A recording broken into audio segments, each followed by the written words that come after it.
The last episode of Ferment Radio has been published in September last year. Luckily, things are still happening and ferments keep fermenting, whether we post about it online or not. In these months, 7 amazing conversations were recorded and I'm excited to share them with you soon. This episode is definitely a reason to celebrate. Not only that we come back with a new batch of episodes, but also that it's already 2 years since Ferment Radio started to bubble. Yeah!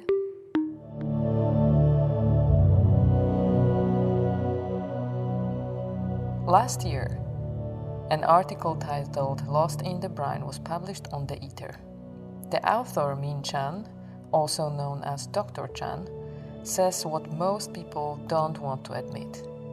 While the fermented foods industry evangelizes products rooted in global, often East Asian traditions, its most visible faces are predominantly white.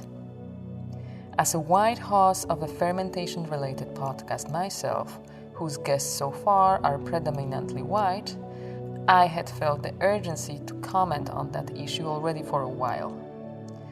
Reading this article assured me about the urgency of this topic and that Miin is a perfect guest to share her views with us. Miin Chan is a medical doctor, researcher, ferment activist, and food literacy advocate. She is a PhD at the University of Melbourne researching the effects of fermented foods on chronic disease via gut microbiota. Miin Chan's research is scientific and evidence-based, and it aims to demystify some of the most overstated narratives about fermentation. She's also critical from a scientific and diverse perspective about how the food industry capitalizes on fermentation. On this episode of Ferment Radio, we will focus on this problem and how the fermentation industry exists within a system that is inherently racist.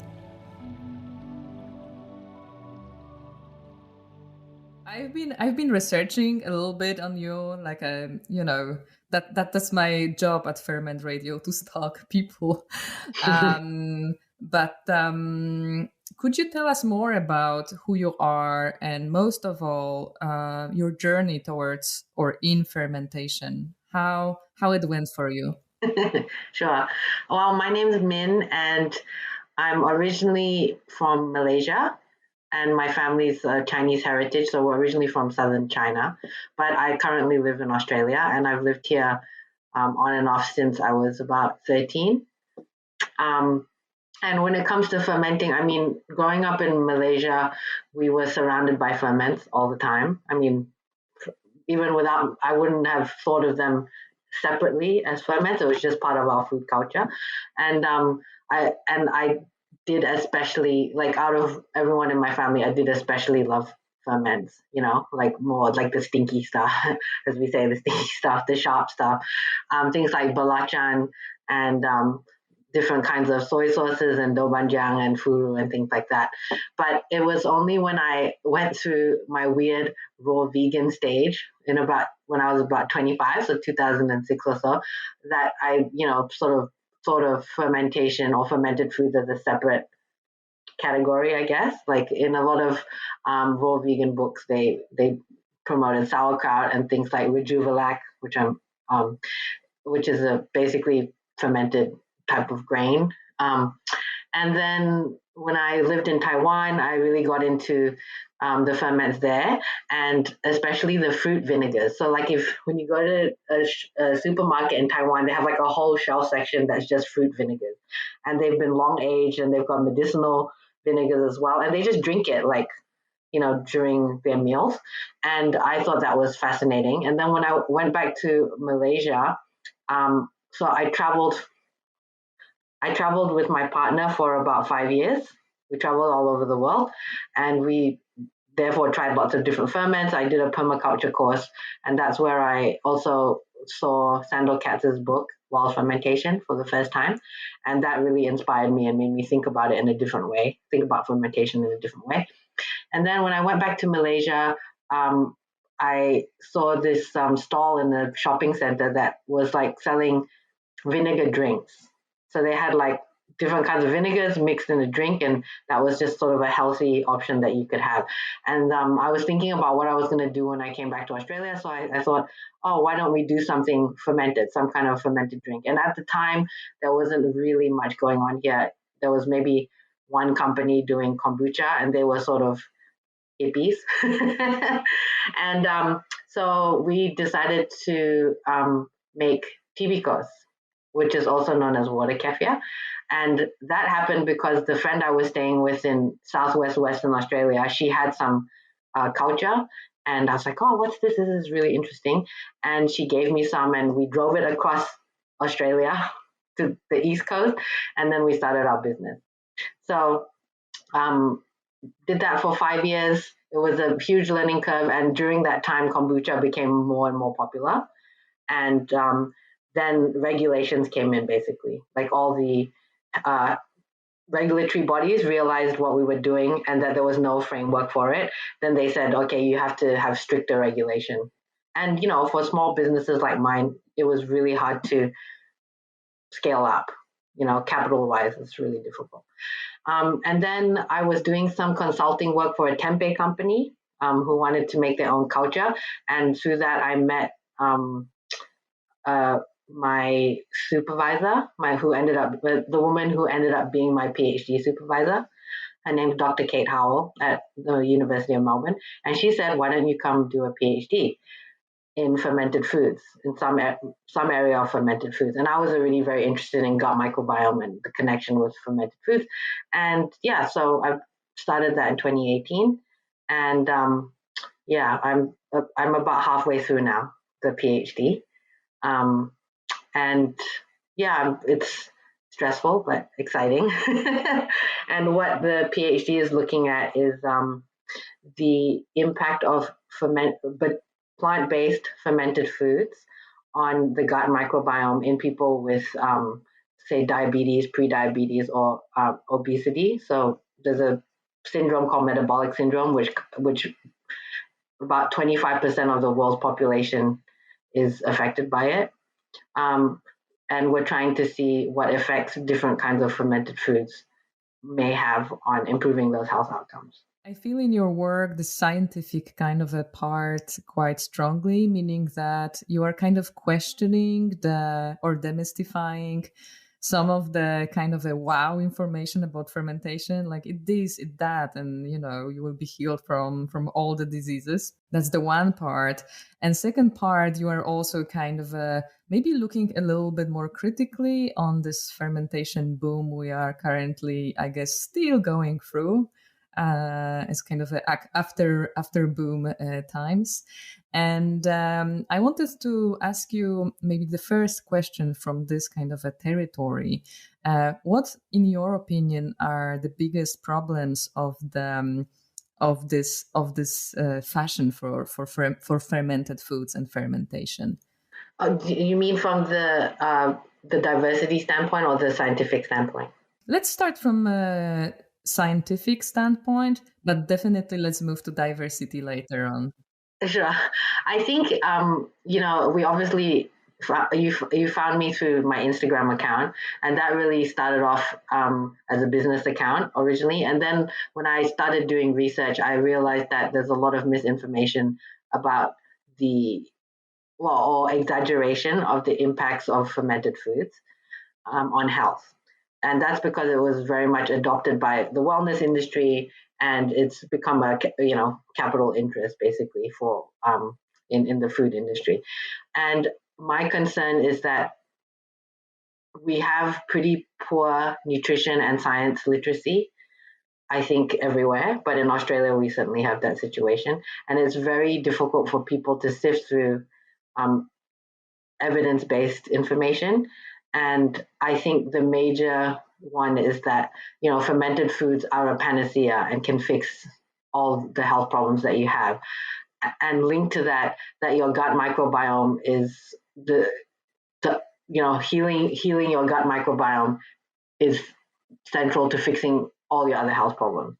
I think that the research in both the areas, both in fermented foods and in the gut microbiome, is still very preliminary. and there's so much more for us to learn. It's very complex.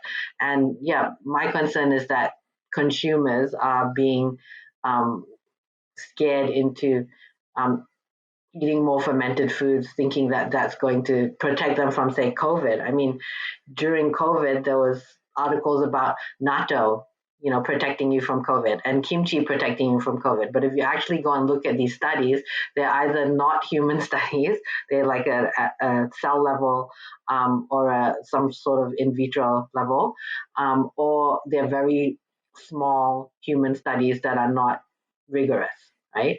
And the media is very much responsible for this too, because they love to take scientific information out of context and then write these big headlines. So I think the major issue is just over the exaggeration of the health benefits of fermented food.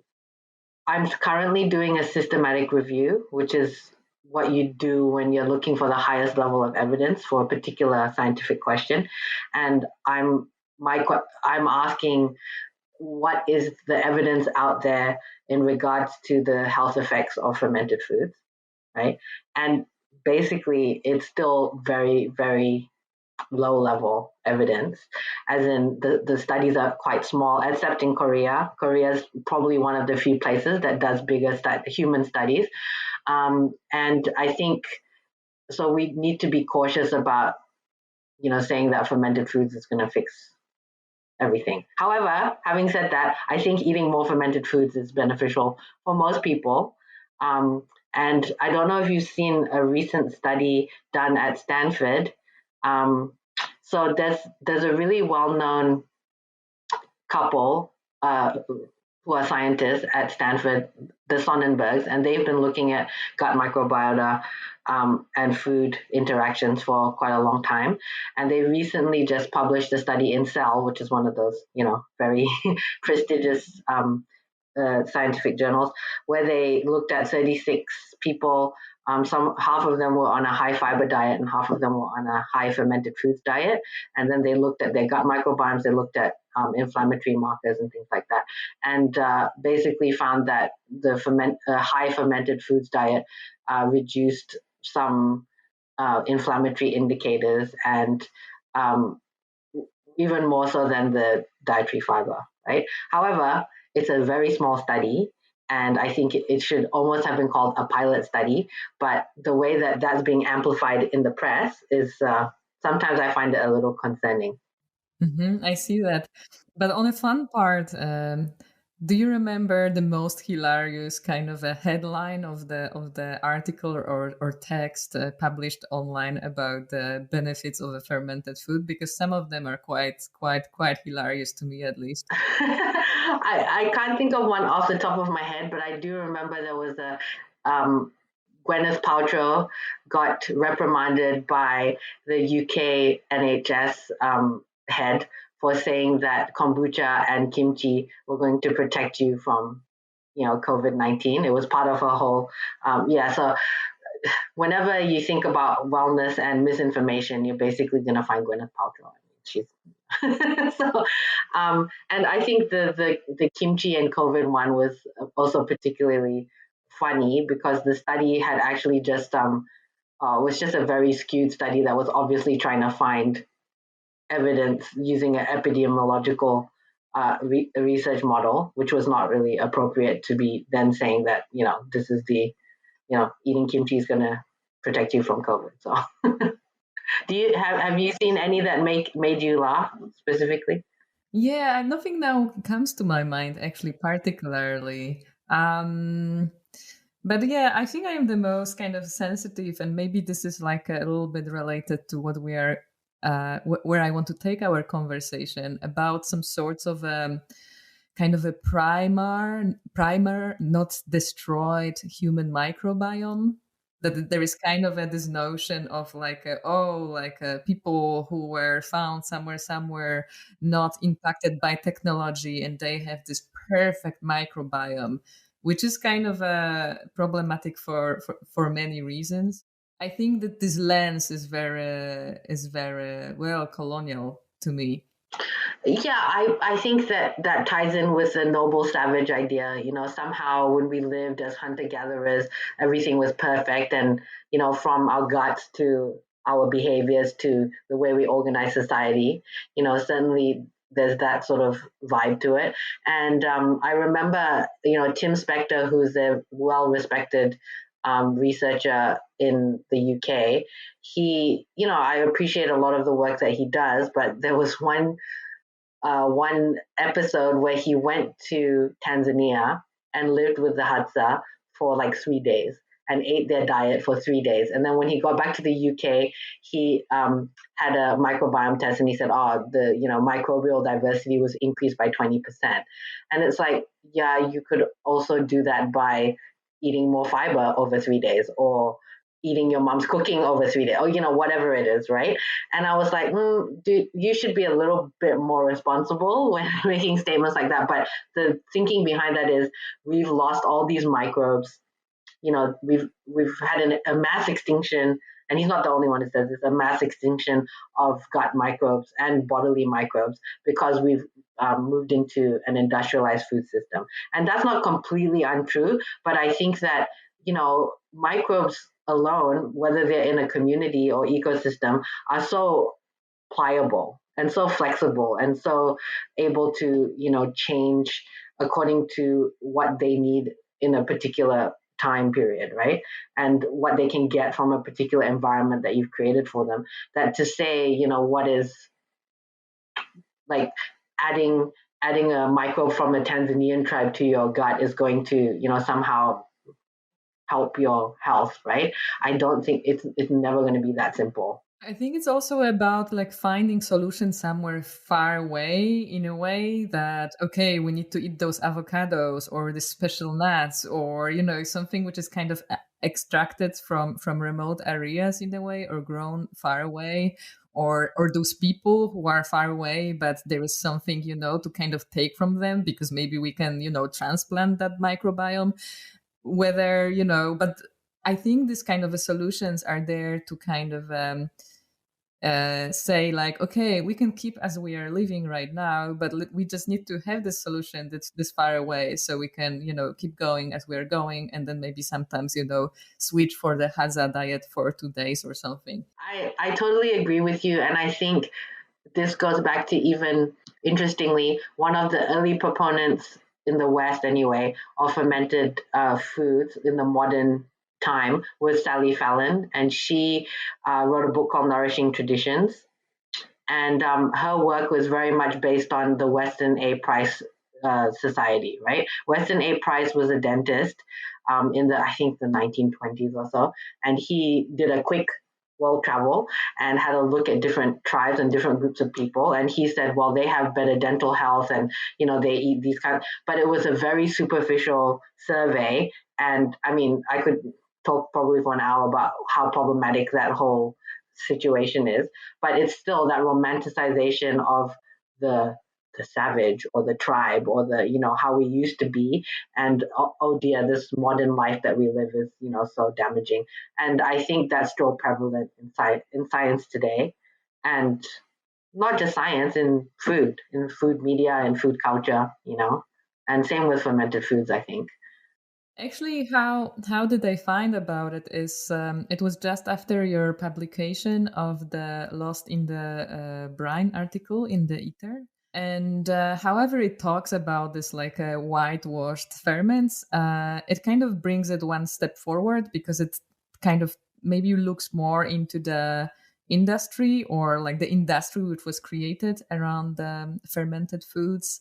And actually, I got the link to this text from one of the Ferment Radio followers, so it was interesting that somebody kind of brought it to my attention. Could you tell us a couple like a words, like an abstract, or the main points of Lost in the Brine?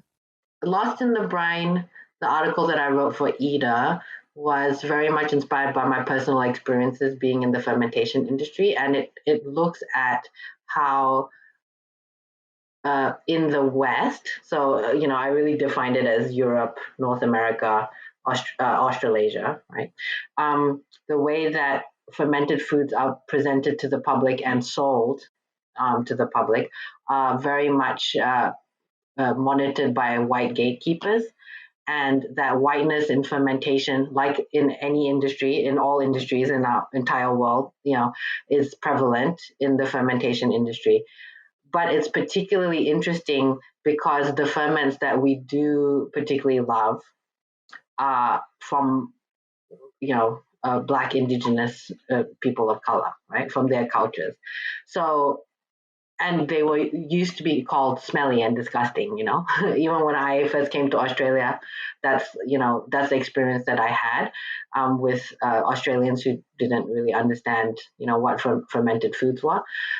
So yeah, the article pretty much talks to 14 different fermenters who are people of who are Black and Indigenous people of color, and ask them about what they think about the industry. Yeah, basically that fermented foods from non-dominant cultures have been appropriated and whitewashed by white gatekeepers, and that white people have more access to social and financial capital to be able to be at the forefront of the fermentation movement. And the article covers lots of different issues such as compartmentalization, appreciation versus appropriation, tokenization and fetishization of both ferments and the people who make them when they are people of color. I have to say that I've been thinking about this from the beginning of Ferment Radio, because even while inviting, people as my guests, as the guests of ours, like a Ferment Radio community, I was also facing this issue. Am I not going too wide?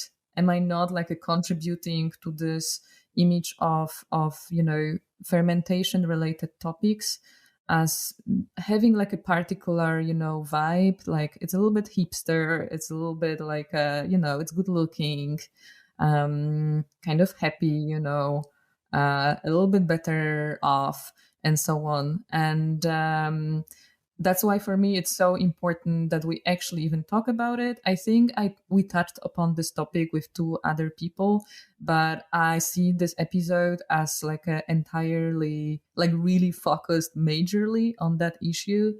And I would like to hear your opinion, and it's something which I've been kind of juggling in my own head about, is how to make fermentation lesser white, basically. I think that's a very big question, because fermentation and the fermentation industry exist within a system that is systemically racist and systemically problematic. So I don't know if you can really change it in a massive way without changing the bigger systems. I would like to think that the fermentation community is, forward thinking, and also people who think outside the box a bit, which is why you get into ferments in the first place. And I have found that people in the community are very, as you said earlier, interested in connection, interested in using ferments to connect each other and to learn from each other. So can the fermentation community lead the way in some ways within food? Maybe to an extent. All we can do is keep chipping away. That's all you can do. You can't, ultimately, we can't fix the fact that colonialization happened and is still happening and its impacts are still there. But within the fermentation community, I think what you can do is what you are doing, which is, I think trying to learn the history and learn the culture of fermentation and fermented foods, and try and gauge when it is your time to, be in the forefront or not, and what space you're taking up from other people of color. And also, I do think that even since I wrote the article, that the conversation has advanced, for people of color. I think that, Sandor Katz, even though he's white, he does an excellent job at making space for the people of color that he's met and worked with, and giving them a platform to have voice, because the fact is that it's harder for people of color to get published and to have attention upon them, because publishers also have their own agendas, right? So I think someone like Sandor has done a really good job, and I think if it was up to him, he would be less in the spotlight and kind of push other people into the spotlight. And I think that is changing. Like Mara Jane King, who has worked a lot with Sandor, she is writing a book on Chinese fermentation, for example. So I think there is more and more space for people of color to get into the industry and have more of a voice, certainly, for sure. And I think that the whole conversation that was happening around the time I wrote the article, that I think stemmed from Black Lives Matter and then Stop Asian Hate and all, the cultural moment. I think that's at least seems to have pushed the fermentation industry in a more positive direction. But I'm speaking on a panel next week or the week after for the Fermentation Association, and they're predominantly white trade association in the States, and the panel is basically all people of color talking about, is fermentation so white or not? And I'm like, we're still at this point where it's like people of color have to do the labor to explain all this stuff, and then what actually changes, I'm not sure. Well, this is also like involving like referring to the whole like food appropriation and culture appropriation topic. And I've been, before I started to do the podcast, as I told you, I've been organizing or co-organizing workshops on fermentation, and we've been focusing on recipes as kimchi, for example, which now from the time distance, I am thinking, we actually never kind of were talking about the origins of that recipe and this food. And maybe it's something which I would do differently these days. But basically it boils down to the question, how we can still keep doing kimchi, how we can prepare ferments which are coming from different cultures we are from, and be respectful to it, and don't apply the culture appropriation kind of like a damaging part of culture appropriation. And it doesn't involve just like making, but also buying, right? Because I think many of people who listen to us are at least, or are also the customers of the fermentation business, let's say. I think it's very much, look, fermentation doesn't belong to anyone, it belongs to everyone. All cultures have been fermenting as soon as we figured out, how to do that, whether it was by accident or not. And I think it's more about, the modern industrial capitalist complex that we live in, and how these ferments are monetized or capitalized upon, and who's making profit from them, right? So it's not to say that you have to be Korean to make kimchi. It's not it at all. And I think it's about really being interested in learning the historical and socio-cultural context, and talking to Korean people about what kimchi means to them, and then not saying that the way you make kimchi is the kimchi, or if it's really far off even being near to what kimchi is, then don't call it kimchi, for example. You can say inspired by, or I think when I wrote the article, there was a lot of pushback about like, does that mean that I can't make Japanese ferments if I'm not Japanese? This is stupid, and it's like, no, that's not what it is at all. It's just about, especially if you're making it at home, that's your own practice, but once you have a platform, once you want to get published, don't call yourself an expert just because, you've done it a few times. Don't take up the space of a person who's actually really connected to it. But see, there's another complicated aspect of this, which is that people of color get compartmentalized, right? So it's like, you're Korean, so you can only make Korean ferments, and you can only teach us about Korean ferments because that is your background. But we don't want to hear from you about other kinds of ferments because, you're not of that ethnicity. And that's not what we mean either. There also has to be more space for people of color to be generalists. White experts get to be generalists. They get to make all different kinds of ferments and say they're experts at them, and without necessarily acknowledging, the background and the context really well. I just think that we need space for people of color to also explore and not be put in a box of like, you need to make your ferments traditionally. There's a space for tradition, but within each culture, there's going to be space for innovation as well, right? So I think that is also a thing that happens in food and in food media and in the fermentation industry, is certainly that like, oh, well, okay, so the Korean person makes the kimchi, but they need to make it really, they're the only ones who make it traditionally. They have all the answers to that. But that, if they veer from that, then, oh, we don't know what to do with that. Like it puts people of color in this, as we were talking about, like being in a tribe, like being stuck in this tradition, and not being allowed to move forward, right? So that's another sort of nuance of it, I think. And also within, BIPOC or Black Indigenous people of color is a very general term as well. And it creates a sense of otherness, right? Which is other to white. And so that term in itself is a bit problematic, but that's what we use at the moment. But even within those non-white cultures we're talking about, there's a lot of complexity and a lot of issues there, right? So a lot of people in the fermentation industry that are not white are East Asian. So they're Korean, Japanese, Chinese. Chinese probably a bit less, right?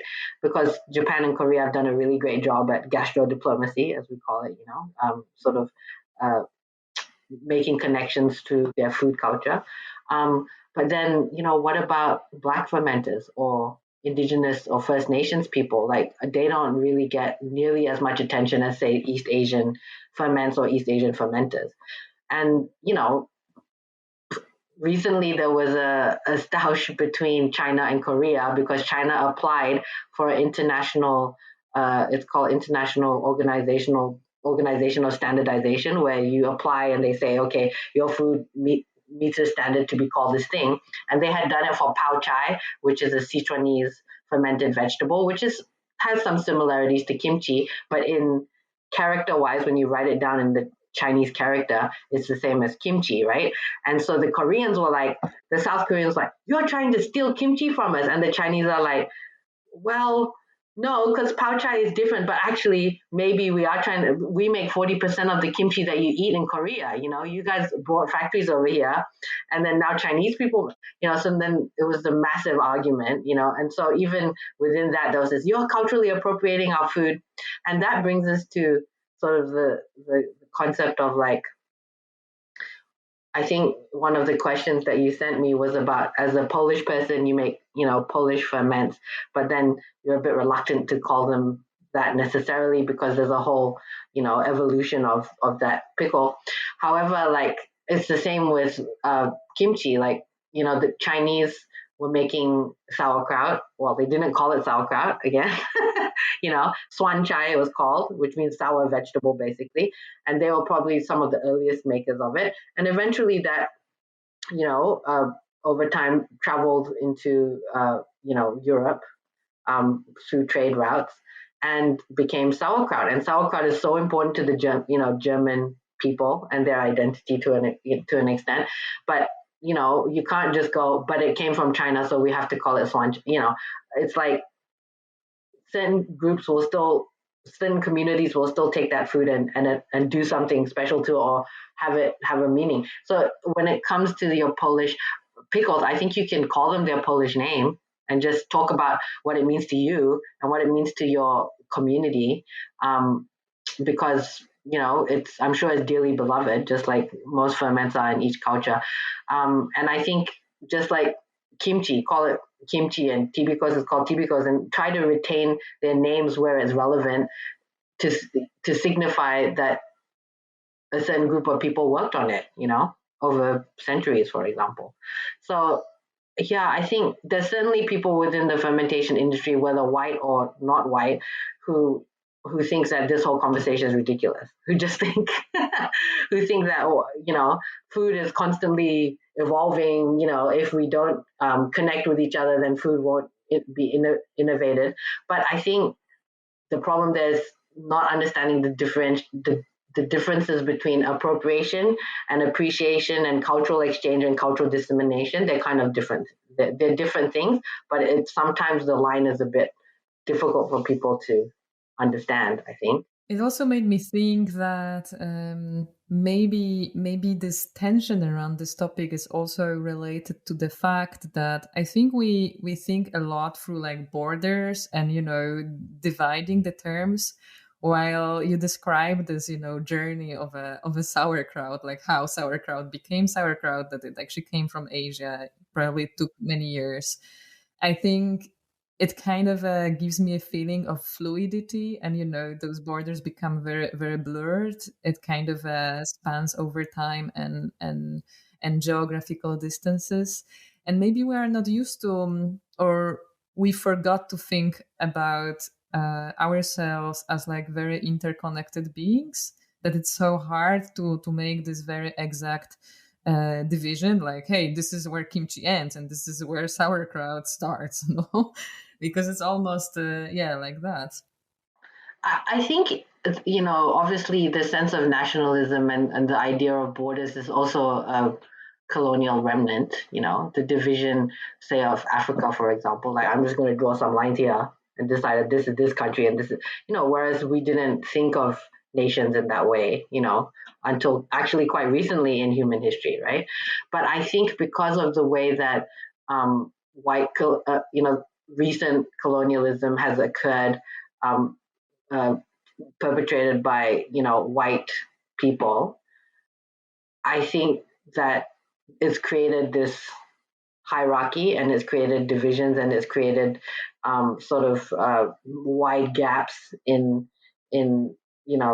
social and cultural and financial aspects of the world, which is why we have to look, put it this way, we wouldn't need to have this conversation if there was no such thing as nations, but also everybody was equal and everybody had equal access to everything. And the world was that sort of the world was just exactly how we wanted utopia to be. Then we wouldn't have to talk about cultural appropriation, right?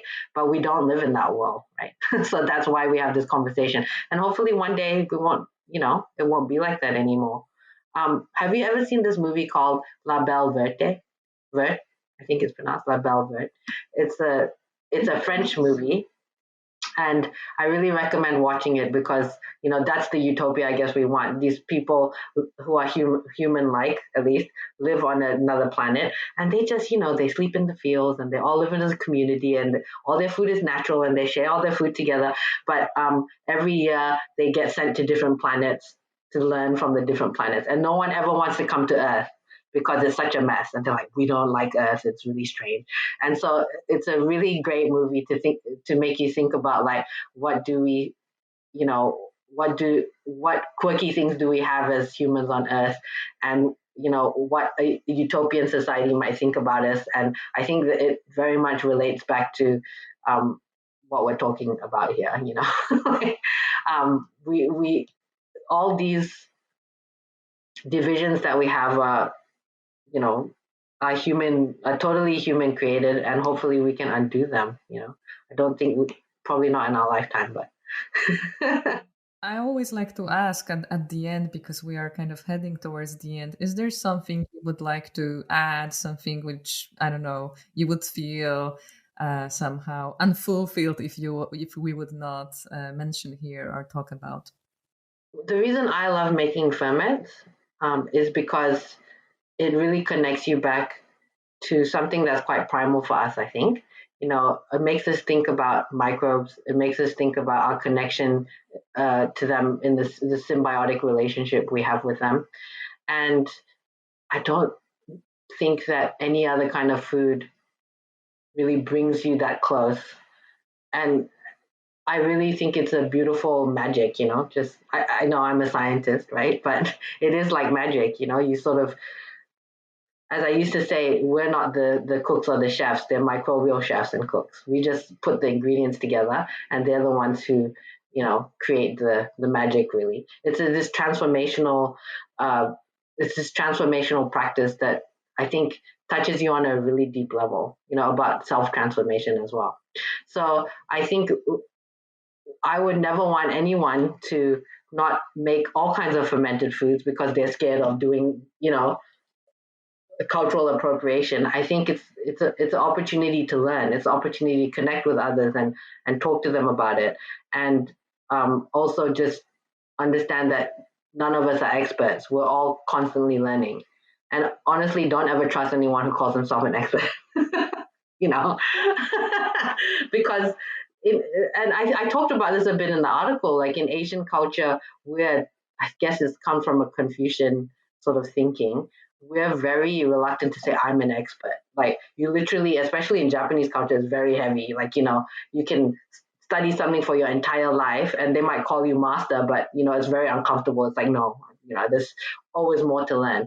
And I think approaching life in that way is in whichever part of your life, the desire to learn and the desire to be humble and open to more learning. I think that applies across the board, right? So certainly with ferments, it's like, what can we learn from the microbes? For me, it's like, what can we learn from them? So no, don't ever stop making ferments. Keep making them. It's such a beautiful process. It's so it goes really deep, I think, for a lot of people, which is why people love it so much. With more access to social and financial capital, white people have had better chances to be at the forefront of the fermentation movement. But as Dr. Chan points out, fermentation doesn't really belong to anyone. It belongs to everyone. The situation is complex, and there is a problem when we lose interest in the historical and social cultural context behind ferments. There is a thin line between cultural appropriation and appreciation, and cultural exchange and dissemination. Fermentation is self-transformation and an opportunity to learn. Thank you, Miin, for being here with us. If you would like to know more about the show, listen to this episode again, or find previous episodes, please go to fermentradio.com. You can subscribe to this podcast on Spotify, Apple Podcasts, and more. I'm always looking forward to hearing from you at hello@fermentradio.com. Ferment Radio is produced by Super Eclectic and supported by Arts Promotion Center Finland.